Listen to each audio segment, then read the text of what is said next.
How to create a Twitter traffic campaign. Go to Create Campaign in the upper right here, select Advanced and Next, and then select the option of website traffic.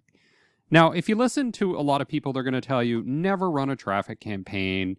It's ridiculous. Always run a conversion sales campaign or sometimes do an awareness campaign. But there are definitely cases where you actually do want traffic. So, for example, if you're trying to drive traffic to an article that was published about your product in the New York Times, well, you can't install any sort of pixel to track conversions there, so it wouldn't make any sense. Instead, what you want is people going there.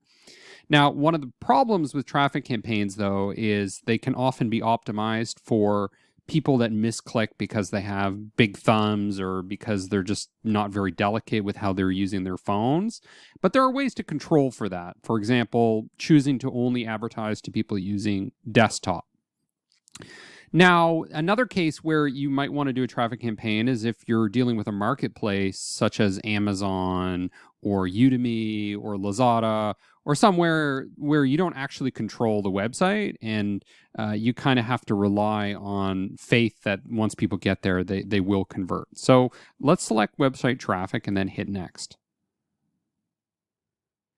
Now we have some options here. We can call the campaign whatever we want. So I'll call it test traffic. We can choose to do A/B testing if we wish. You can also choose this option, campaign budget optimization.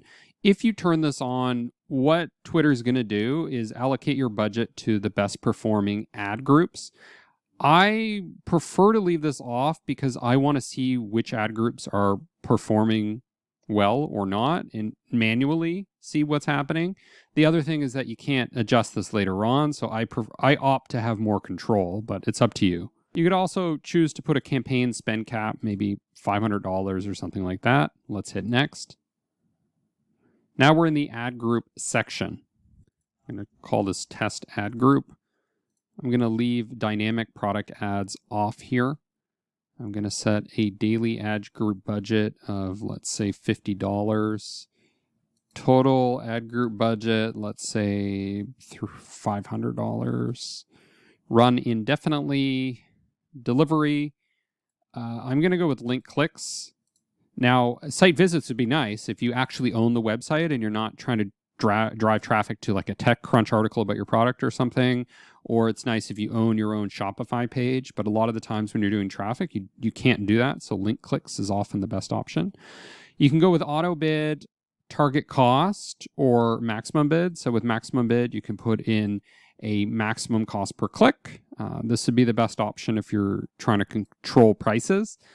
One of the challenges with Twitter, though, is it doesn't have the same reach that you're going to have with, say, Facebook. So often you might want to go with a slightly more aggressive option, not just the cheapest option. I'm going to go with pay per link click here. You could also bid by impressions. And the pacing, often I want to go with accelerated because I'm interested in getting fast results. Not necessarily because I think that's best from a marketing standpoint. In general, you do want to allocate your budget evenly throughout the year. That's best practice. Accelerated is very good if you're selling an entertainment product or highly seasonal product. Maybe it's only relevant around Halloween. But the reason I'm doing accelerated here is because I want data. I want information to help me make future decisions. And I've run into this problem before where budgets just aren't spent fast enough. Here you can choose which placements to go with: profiles, search results, and replies. I generally want to narrow the demographic information and language. So I'm definitely going to put in English here. I only want to target people that speak English. I only want to target the United States. I don't want my budget to be disproportionately spent in cheaper countries. So general best practices is to target wealthy countries in separate campaigns or separate ad groups so that the budget otherwise will go to the cheapest environments, wherever the algorithm can find the cheapest clicks in this case, or cheapest impressions in other cases. You could also do radius around a location, which is a new feature. Now, for devices, if you want to be conservative, just go with desktop, especially when you don't want a bunch of misclicks. I would in this case, probably get a little more aggressive since I want quick data. So I'm going to add in iOS and Android, leave out other mobile just because I'm being a bit conservative, not overly conservative. You can select your device, your carrier, etc. Audiences. You could go with a custom audience if you want it, like importing a list. I'm more interested in getting higher reach though, so I'm not going to go with that option. We can go with keywords here. So I could type in, say, product marketing. So I could put in product marketing here. I could put on Amazon. I could put in, let's say, cross-country running, see if there's something for that. I don't know what your niche is, but if you're trying to sell running shorts or something, or running training program, maybe your physiotherapist clinic, you could put in something like that. We could do follower lookalikes if we wish, but I had bad experience with this because a lot of people have fake followers, or they pay for followers that are irrelevant to who you want to target. So just be cautious with that. We could target based on interests. So things like, are they interested in books? Are they interested in business? So for me, targeting people that are interested in advertising would make sense. Movies and TV shows, events, maybe there's certain political events people are interested in, the Olympics, etc. Conversation topics, I could type in something here like marketing, interest in social media marketing world, Salesforce Marketing Cloud, Adobe Marketing Cloud. You can get pretty specific here with some of the conversation topics. There's also the option of retargeting people that have shown activity with your specific profile. The other thing I want to point out here is my default is to go with keywords, and you can also select the recommendations option. Something to keep in mind is that when we do keyword targeting on channels that are outside of Google search and Bing search, the definition is much looser. So for example, even with YouTube targeting, it's very broad definition of what the keyword is. And with Twitter, keywords are based on what people have searched for, what they tweeted, or what were in the tweets that they engaged with. So it's not necessarily precisely, oh, they've searched for this keyword and that's who we're targeting. Now, we also have this option, optimize targeting. Allow X to reach people beyond your targeted audience when there's potential to achieve better performance. I generally would leave this off. I think going with these AI-driven optimization things are fine when you're optimizing for sales and the AI knows what outcome to achieve. But when you're doing something like brand awareness or clicks, the AI is often going to do a very bad job and basically just show your ads to people that are going to misclick, or people that are just kids on their parents' phones and click a bunch of stuff like that sort of thing. So I prefer to have control here unless I'm running a sales campaign. Now we can create a new ad. So you can see we just went from the ad group to the specific ad, or we can use an existing ad. So here are some organic tweets, for example. I could use that as an ad and hit show replies and mentions. But instead what we're going to do is we're just going to create an ad from scratch. You can specify the category if it's relevant. Destination in this case is going to be a website.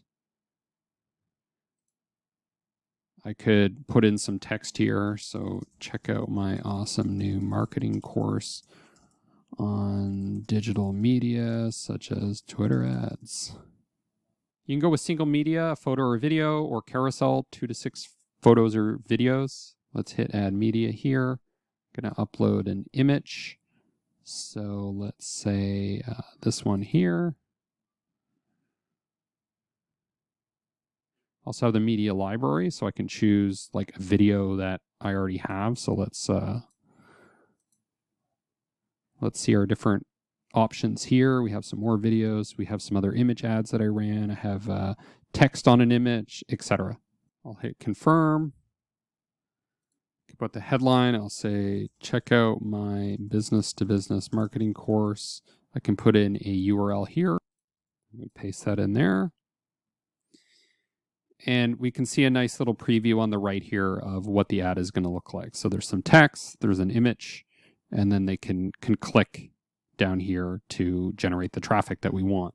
Another thing that's a little bit peculiar to the Twitter Ad Manager is that to edit the ads, you really want to be in this particular UI where you have the vertical navigation here with the ad listed, and do things like, okay, we're going to copy this ad. Okay, so it immediately generates a copy, which I absolutely love. It's so easy. But just make sure you're in this section, not the horizontal section. Otherwise, you're going to get confused. And what I could do is just copy this, maybe try a different image or try a different title, and we could run those 2 different ads. So this is what I mean by the horizontal navigation. It's harder to do editing in this section. But what I'm going to do is just show you a recent traffic campaign that I've been experimenting with. So I actually have another one that I paused, and we're going to go in here. We're going to go into this specific ad group. So you can see that we went from campaigns up here to ad groups to ads.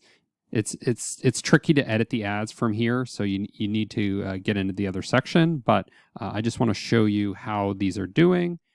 And one thing that I find with Twitter, at least so far, with this campaign is it doesn't seem to be generating a ton of fake clicks. So with other platforms, for example, Google Display Network, it's going to show your ads in a whole bunch of fraudulent websites that are just generating clicks from bots. There's some research from an MIT PhD that showed 99% of the traffic from TikTok ads, I'm not exaggerating there, are robots. And even with Facebook, they're going to shove your ads into the cheapest inventory spots to get the most ridiculous clicks. Google likes to show your ads on apps, mobile apps, where people just click mistakenly or there's just fraud. Here, it looks like we're getting pretty honest results because it doesn't sound too good to be true. I mean, a click-through rate of 0.03% is not great. 0.01% is even worse. A cost per click of almost $10 is pretty high, $15 here. So at least we can see the results here are honest. And what that means is that when you optimize for the clicks, you're actually getting it from relevant people rather than just robots. And that means that you can truly optimize the creative in a direction that's going to increase your performance and not your vanity performance.